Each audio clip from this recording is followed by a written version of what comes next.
rockets, everything, but even the army is still patient, let alone civilians. What we have heard in the last days, that Libyan Air Force is bombing civilian districts. The Libyan Air Force is bombing demonstrations. The Libyan Air Force is killing civilians. They mentioned, no, wait. They mentioned a specific districts. They mentioned specific areas. So you are now in Tripoli. You are in Libya. Take your camera, go and film there, interview those people on those districts they were mentioned, and show me the bombing. It's very easy. But we're not talking about Tripoli. We're talking about the port of Briga. Look, in a bigger sense, let me explain why I ask. Let me explain why I ask in a bigger sense. Your father is a strong man. Hosni Mubarak was a strong man. But he stood down before he had to send any fighter jets anywhere, because the decision was taken not to punish the people of Egypt. So why is that not an option for your father and your family? I will say, first of all, it's not about the family. First of all, please, there is a big difference. In Egypt, we saw millions of people marching in the streets, sitting days and night in squares of every city.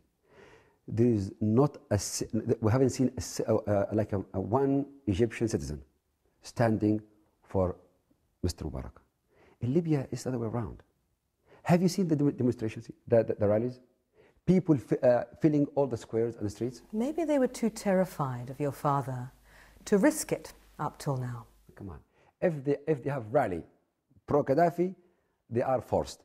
If not, they are good. It's not like this. Okay, so how many popular uprisings do you need to see before you're convinced that your father's regime has a popularity problem? Even in Benghazi, where the biggest demonstration happened, we saw a couple of thousands. In Benghazi, you have 1.5 million people. Here, you have 2 million people. 70% of the people are living in Tripoli and around Tripoli. Please, there's a big illusion. You go and interview the ordinary people in the streets. If they have 1,000 or 2,000, even 10,000, even 100,000, doesn't mean that that everything is over. There's a big difference. Even in Western democracy, if you go with a 30% of population, 25% of population, you win the election, let alone Libya. Please, you have to go. You have to take your camera, go interview the Libyan people, go to the streets, go to the squares, go to other cities, and you will find out. And what we hear when we have taken our cameras there is voices calling for human rights, voices calling for free speech, and voices calling for a democracy in Libya they don't feel they have. Why is it so hard when it's clear what the winds of change are? This argument, come on, this argument, I will not accept it, because those are my demands. I said this many times before. You know this. I made a lot of statements about this in the last 10 years. All of us, we want democracy, freedom of press, speech, civil society, election, constitution, whatever. This agenda, there's nobody against it in Libya. But I'm not talking about this. I'm talking about if you have an armed militia, if you have terrorists trying to control oil assets, oil fields, attacking military camps, this is unacceptable.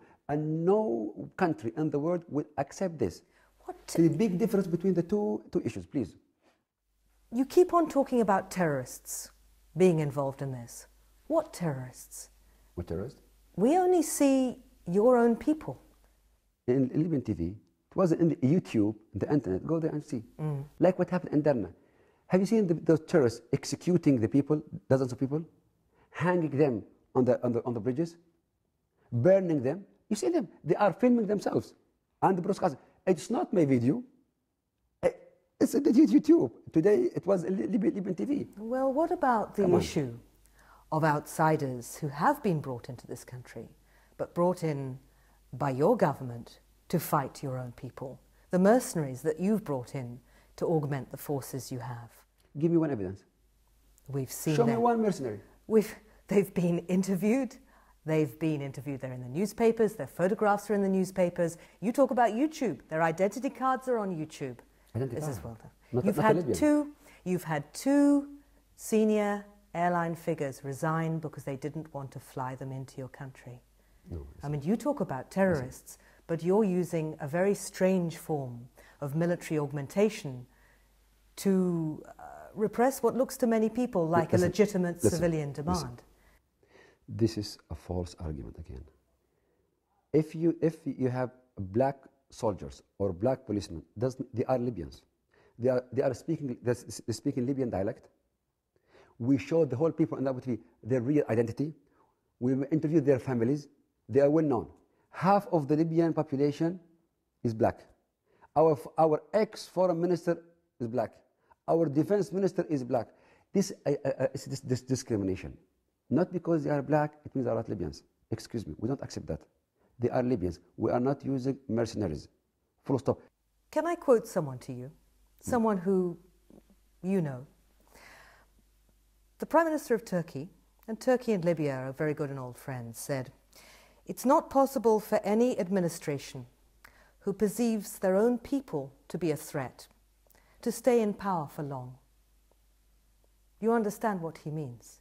You can't bomb your way back to a happy population.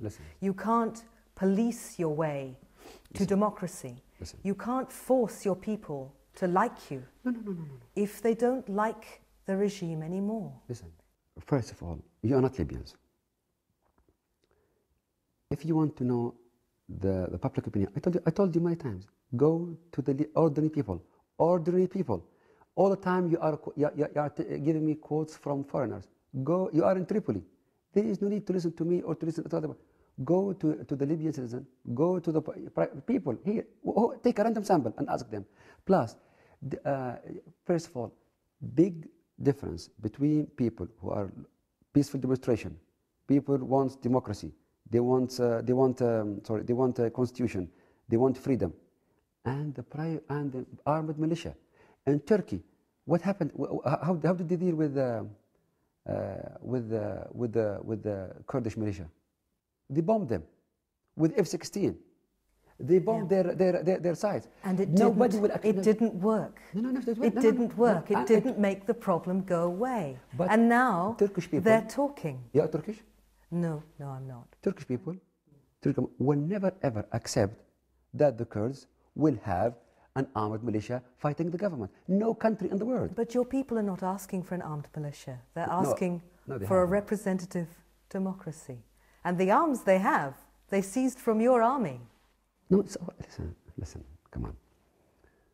If we want to take the arms and we want to solve our issues as Libyans with arms, so everybody's armed. So we go to civil war. We fight each other, no problem.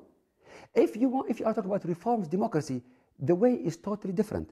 I cannot take a tank and tell any people this is the way to democracy and freedom. Well, this is precisely what I'm saying to you. And isn't this what you're doing? This is precisely what you're doing. We, the Libyans, we don't accept that 100 people, 200 people, 300 people take the whole country as a hostage. Do you really believe it's only 300, 200, 300?